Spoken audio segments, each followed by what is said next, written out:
स्वामी, मुझे सुर असुरों के बीच होने वाले एक महासंग्राम के होने का आभास हो रहा है। वो असुर जिन्हें किसी भी अस्त्र या शस्त्र से नहीं मारा जा सकता, जिन्हें त्रिदेव भी कोई हानि नहीं पहुंचा सकते, जो सदियों तक एक प्रकार से अमर और अजय हैं।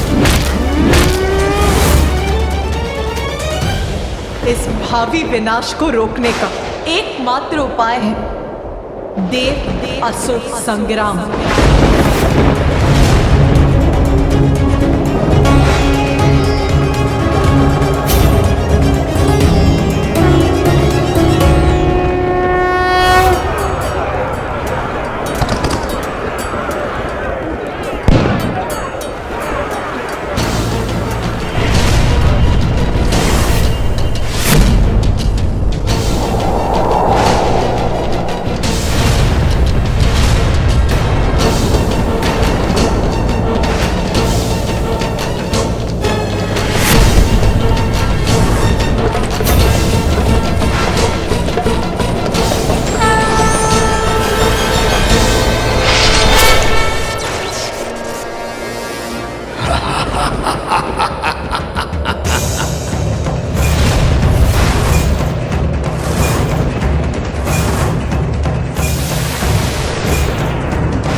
असुरों द्वारा आरंभ होने वाले इस युद्ध से सर्वत्र हिंसा और विनाश मचेगी। ज्ञात नहीं क्या होने वाला है इसका परिणाम।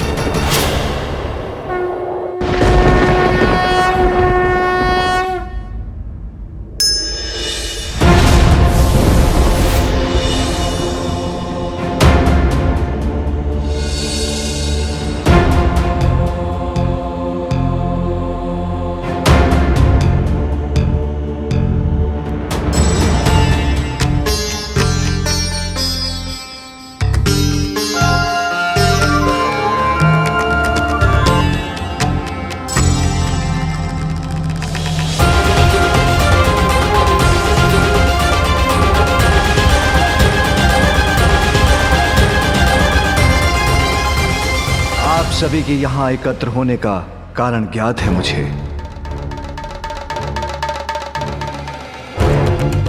विनाशकारी संकेत तो मुझे और देवी पार्वती को भी दिखाई दिए हैं।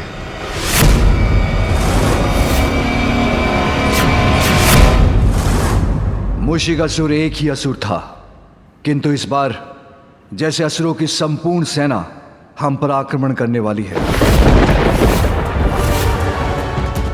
किंतु प्रभु, कब तक हम इस प्रकार निरंतर असुरों के आक्रमण सहते रहेंगे? कब तक हम उनके भय से त्रस्त रहेंगे? हमने सिंदूरा को पराजित किया,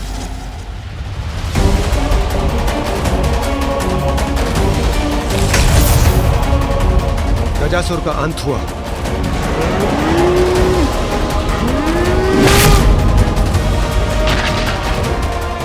किंतु एक असुर नष्ट होता नहीं, दूसरा असुर उसके स्थान पर खड़ा हो जाता है। प्रभु, क्या इस आतंक के चक्र से हमें कभी मुक्ति प्राप्त हो सकती है? आतंक का नहीं देवराज, ये चक्र तो समस्त सृष्टि का है, जहां सदा अच्छाई और बुराई के मध्य वर्चस्व की लड़ाई चलती रहती है। इसलिए देवता हैं तो असुर भी हैं, क्योंकि विनाश से ही सृजन संभव है।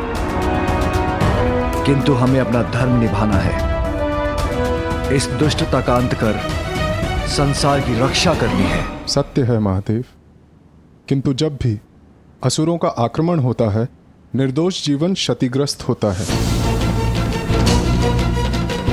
और प्रभु, अभी तक तो हम असुरों को पराजित करने में सफल रहे, किंतु सदैव ऐसा होगा ये कौन कह सकता है?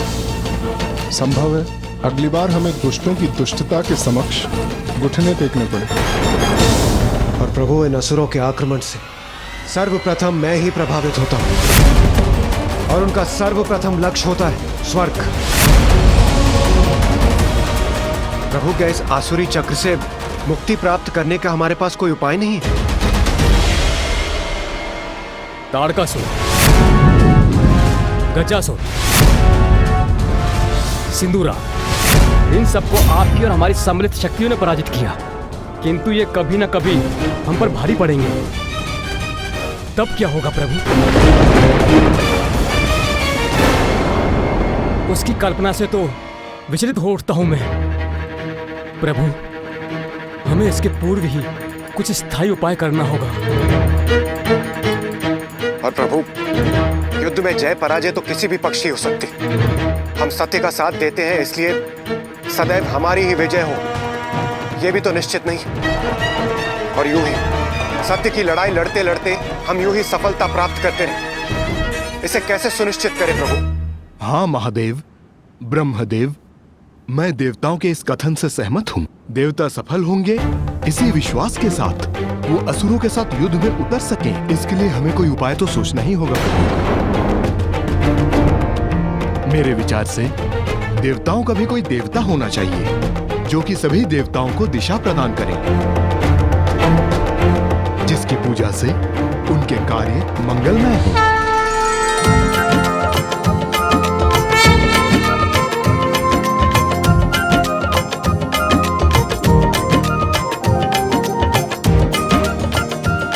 देखा, मैंने कहा था ना मूषक जी, हम सफल होंगे। हम आ गए यहाँ पर। हाँ प्रभु, मेरा भी यही प्रस्ताव है। ऋषि अगस्त्य के दिए सुझाव अनुसार हमें किसी ऐसे देवता का चयन करना चाहिए जो सर्वप्रथम पूजनीय हो,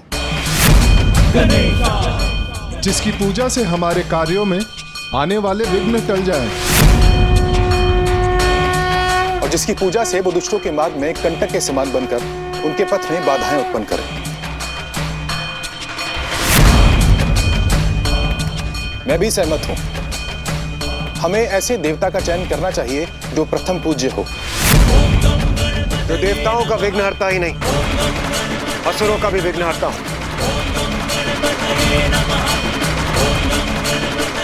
जो देवताओं का भी देवता हो, एक ऐसे देवता जो सम्मिलित असुर शक्ति को पराजित करने में सक्षम हो और सदैव हमारा साथ दे। किंतु प्रश्न अभी भी वही है, कौन होंगे वो?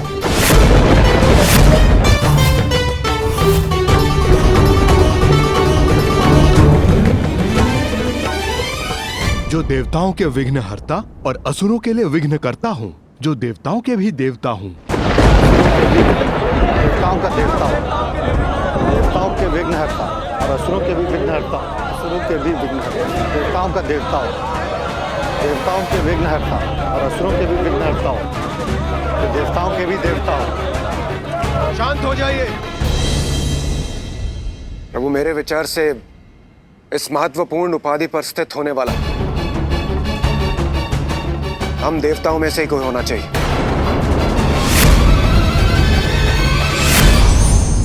नारायण नारायण। आप समस्त देवताओं को देवर्षि नारद का प्रणाम। प्रणाम त्रिदेव। प्रणाम माता। अब प्रश्न ये है कि समस्त देवताओं में कौन है सर्वोत्तम, जिसे जगत पूजेगा सर्वप्रथम?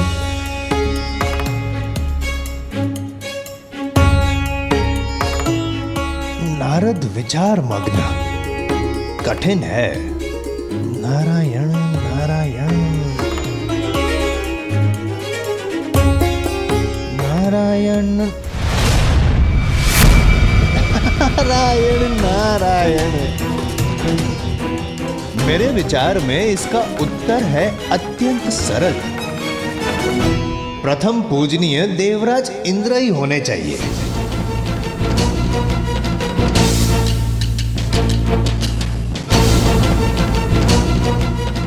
आपका क्या विचार है महादेव? अच्छा, और आप इस निष्कर्ष पर पहुंचे कैसे देवऋषि?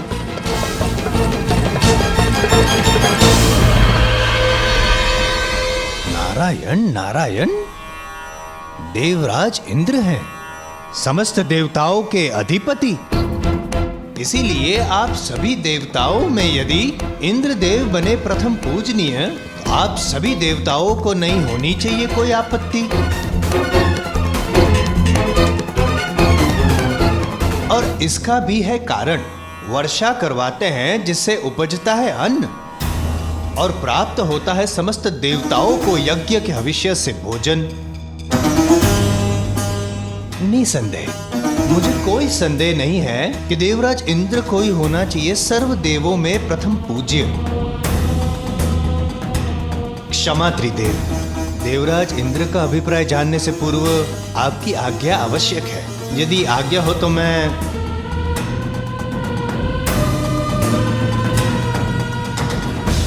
आपका क्या अभिप्राय है देवराज इंद्र? देवऋषि नारद के मत से मैं सहमत हूं। यदि आप सभी को स्वीकार हो तो। नहीं नहीं,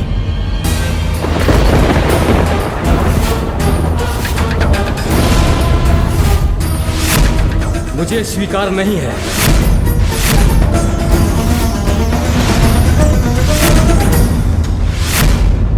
बिना मेरे किसी भी देवताओं को यज्ञ का हविष्य कहां प्राप्त होगा देवर्षि नारद जी?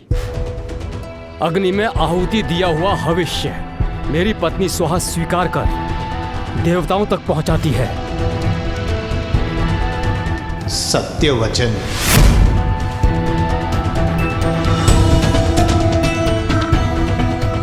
सत्य वचन, आपका कथन सर्वथा उचित है अग्निदेव,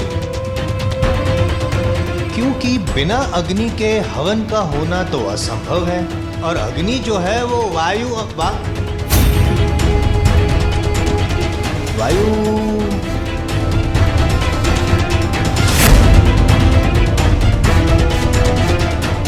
किंतु क्या देवऋषि?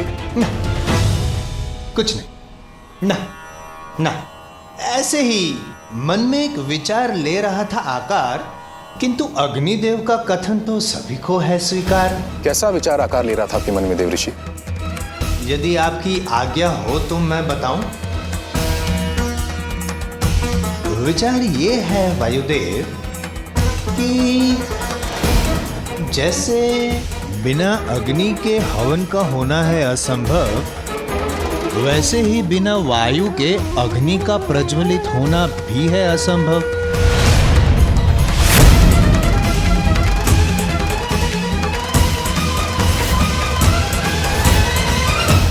उचित है। हाँ, मुझसे ही तो चलता है जीवन, सभी के प्राण मुझसे ही तो है। यदि एक क्षण के लिए मेरा प्रवाह थम जाए तो सभी प्राणी व्याकुल हो उठेंगे, अंत हो जाएगा सबका। इसलिए प्रथम पूज्य तो मुझे ही होना चाहिए।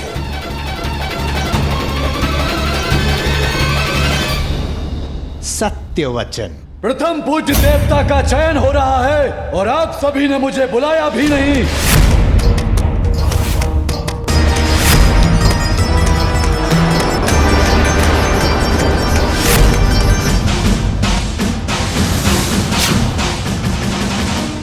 प्रणाम त्रिदेव। नारायण नारायण नारायण, ये कैसा है अन्याय देवराज? आपने यमराज को सूचित तक नहीं किया। इसमें क्या है आपका अभिप्राय? नारायण नारायण। यदि मैंने अपना कार्य रोक दिया तो संसार से मृत्यु चक्र का अंत हो जाएगा। तब क्या होगा संसार का? आप सबने इसकी कल्पना भी की है।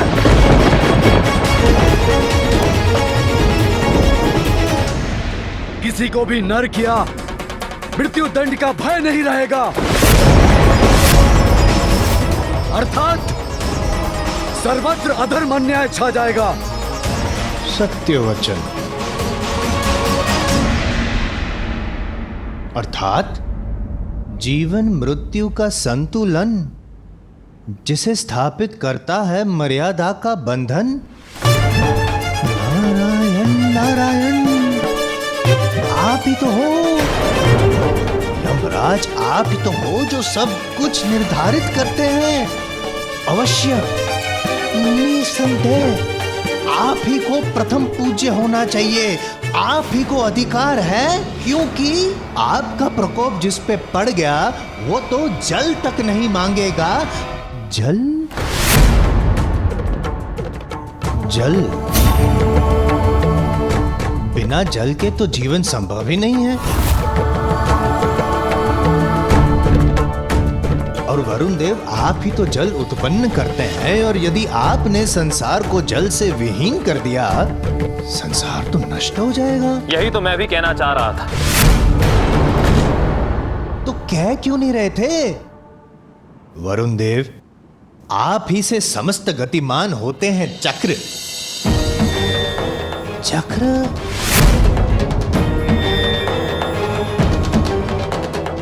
काल चक्र? मेरा महत्व तो सर्वविदित है, अब क्या अपने मुख से कहना आवश्यक होगा? कदापि नहीं। हम सबको इस बात का ज्ञात है कि सूर्य देवता तो प्रकाश देते हैं, उससे हो रहे तो जीवन के प्रकाश से हम हो जाएंगे वंचित। इसी कारण सूर्य देवता प्रथम पूज्य,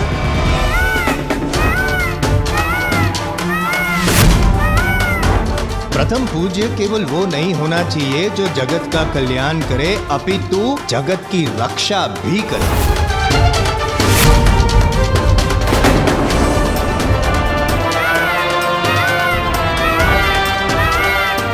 रक्षा अर्थात रक्षक, योद्धा। माता पार्वती, आपको तो ज्ञात ही होगा, आज देवलोक के पास स्वर्ग है तो केवल कुमार कार्तिकेय के कारण। कुमार कार्तिकेय यदि, कुमार कार्तिकेय आप ही का स्मरण कर रहे थे और आप आ गए। प्रणाम।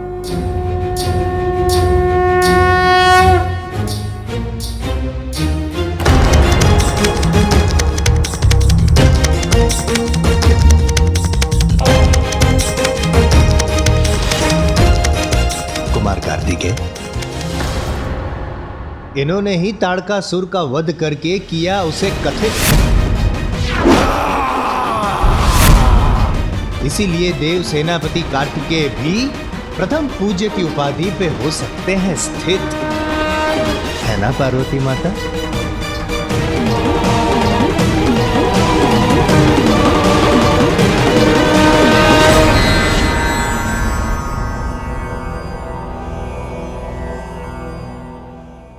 कैसी दुविधा है त्रिदेव, ये कैसी दुविधा है? अब क्या करें? कौन बनेगा प्रथम पूज्य? देवऋषि नारद, इतना समय नहीं है हमारे पास, आप केवल नाम घोषित कीजिए, हम उसी को सर्वप्रथम पूज्य के रूप में स्वीकार कर लेंगे। आप तो कर लेंगे स्वीकार, किंतु अन्य सभी देवता करेंगे मेरा तिरस्कार। यदि मैंने आपका नाम घोषित कर दिया तो यमराज, अग्निदेव, वायुदेव, वरुण देव, सूर्यदेव इत्यादि ने यदि विद्रोह करेंगे नहीं, किंतु अपना अपना कार्य रोक दिया तो?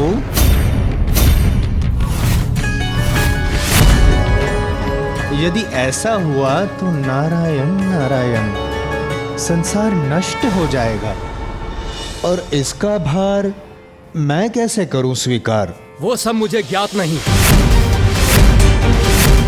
किंतु यदि मेरा चयन नहीं हुआ तो मैं अपना कार्य रोक दूंगा। मुझे प्रथम पूज्य नहीं बनाया तो मैं अपना कार्य नहीं करूंगा। यदि मुझे प्रथम पूज्य नहीं बनाया गया तो मैं भी अपना कार्य रोक दूंगा। मैं भी अपना कार्य रोक दूंगा। मुझे प्रथम पूज्य नहीं बनाया गया तो मैं भी अपना कार्य रोक दूंगा। मैं भी अपना कार्य रोक दूंगा। मैं शनिदेव हूँ, मुझे होना चाहिए प्रथम पूज्य।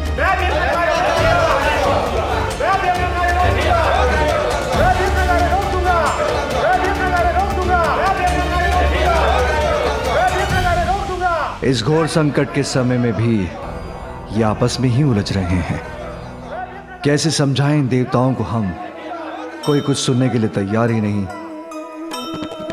इंद्र सहित देव सारे कर रहे विवादा,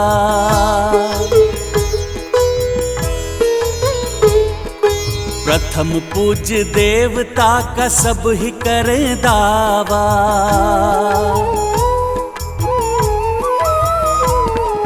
सबके विपरीत सुमुख युक्ति सुझाए, न्यायाधीश की नियुक्ति दिए उपाय।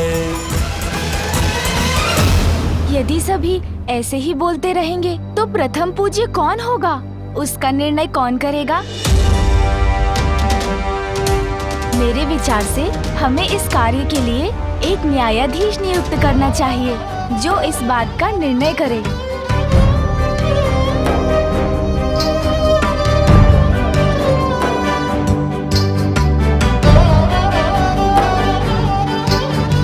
गजानन कदाचित उचित कह रहे हैं। आप ही बनिए न्यायाधीश और आप ही नियुक्त कीजिए। आप ही कीजिए श्री हरिनारायण। मैं अकेला ही नहीं, हम त्रिदेव ब्रह्मा, विष्णु और महादेव,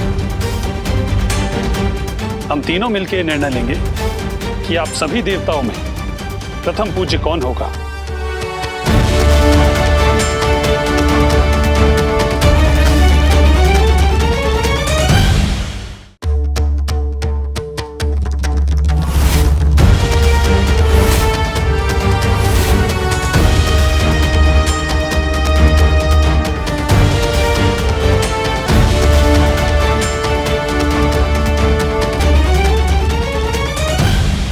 मैं होठ पढ़ सकता हूं। मेरे विचार से ये लोग मेरा ही नाम ले रहे हैं।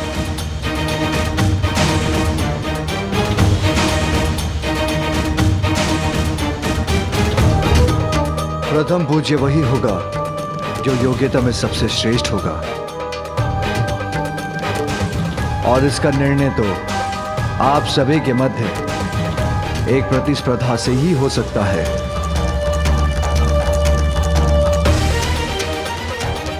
प्रतिस्पर्धा? कैसी प्रभु? हाँ देवराज, क्योंकि प्रतिस्पर्धा योग्यता की श्रेष्ठता सिद्ध करने का सर्वोत्तम उपाय है। इसलिए प्रतिस्पर्धा से भागने की नहीं, उसमें भाग लेने की आवश्यकता है, क्योंकि प्रतिस्पर्धा में विजय पाने की इच्छा हमारे भीतर छिपे गुणों को बाहर निकालकर हमारी क्षमता को उजागर करती है।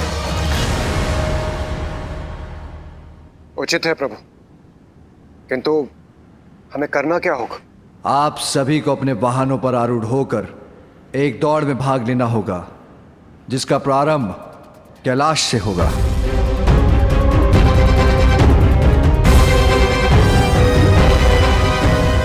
अरे वाह, अपने अपने वाहन पर बैठकर दौड़।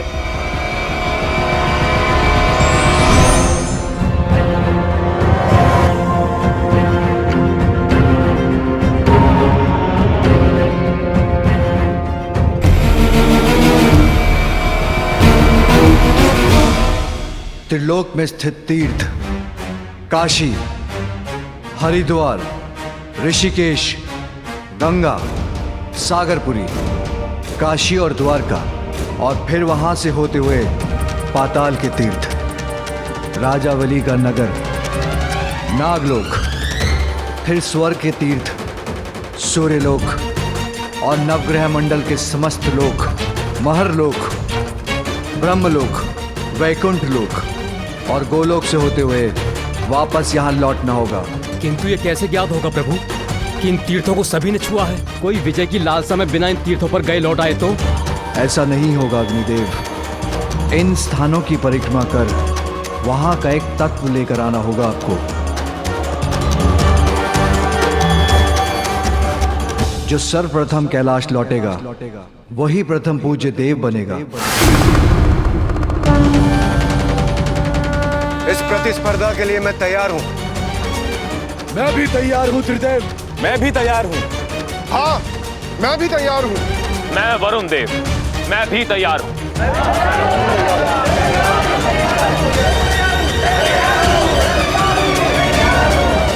पुत्र कार्तिकेय, इस दौड़ में तुम भी भाग लोगे।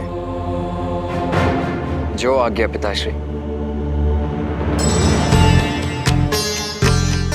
प्रभु और गजानन, क्या वो भाग नहीं लेगा स्पर्धा में? अब तो मेरे पास भी मेरा वाहन है।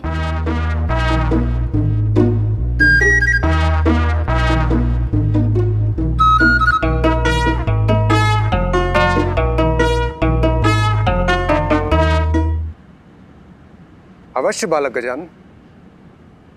प्रभु, गजानन भी इस प्रतिस्पर्धा में भाग लेंगे।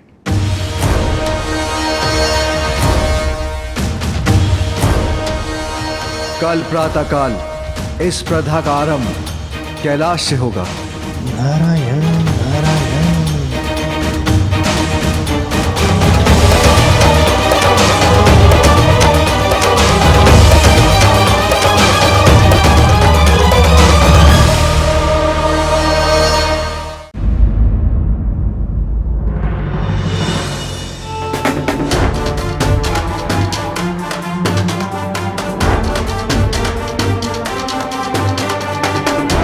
पिताश्री, माँ, मुझे आशीष दीजिए। मैं इस प्रतियोगिता में सफल हूँ।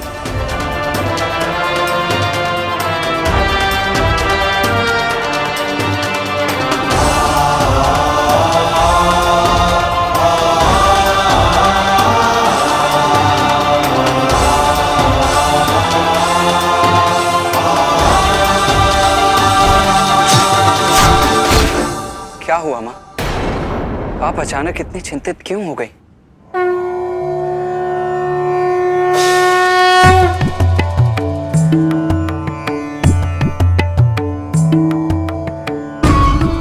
पुत्र, देवताओं और असुरों के मध्य देवासुर संग्राम के रूप में अच्छाई और बुराई के मध्य जो निर्णायक स्पर्धा होने वाली है, उसमें देवताओं को उचित नेतृत्व प्राप्त हो, उसके लिए ये प्रतिस्पर्धा अत्यंत महत्वपूर्ण है पुत्र, जिसमें मेरे दोनों पुत्र यथाशक्ति विजय प्राप्त करने के लिए प्रयत्न करें। ये मेरी इच्छा है। हाँ माँ, अवश्य करेंगे हम। और अब तो मेरे पास मेरा वाहन भी है। अरे भैया, अभी तक आपने मेरे वाहन मूषक जी से भेंट नहीं की है ना? मैं अभी मिलवाता हूँ आपको, आइए ना।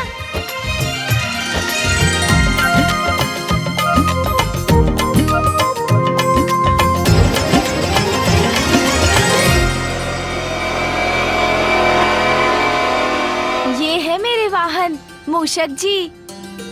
देखा भैया? बताइए ना, अच्छे है ना मेरे वाहन? अभी इन पर सवार होकर दिखाता हूँ मैं।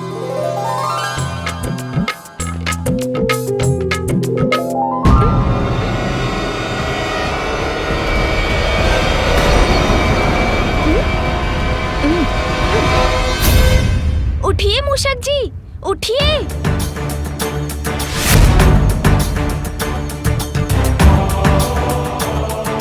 अरे मूषक जी, उठिए ना।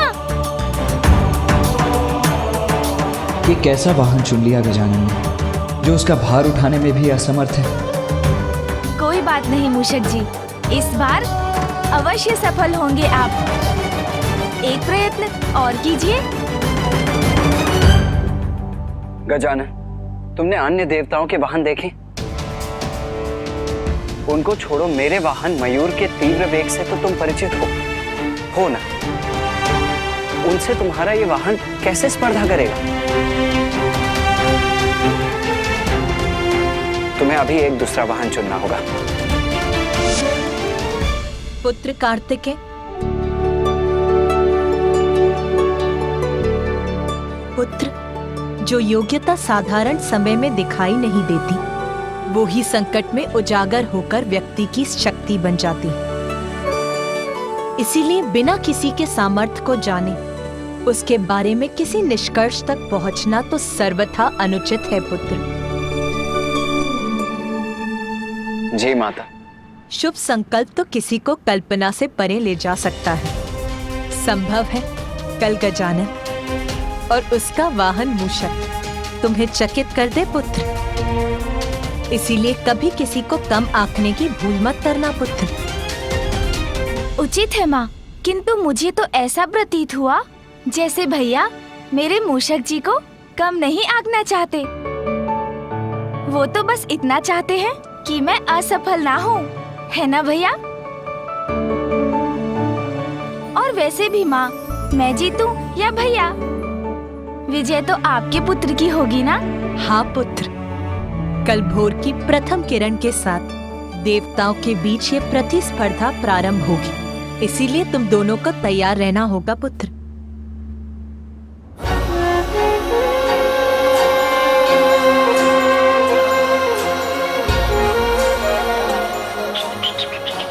मुझे क्षमा कर देते।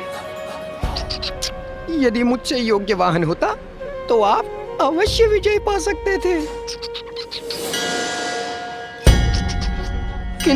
किंतु मेरे कारण कदाचित आपको पराजय का मुख ही देखना पड़े।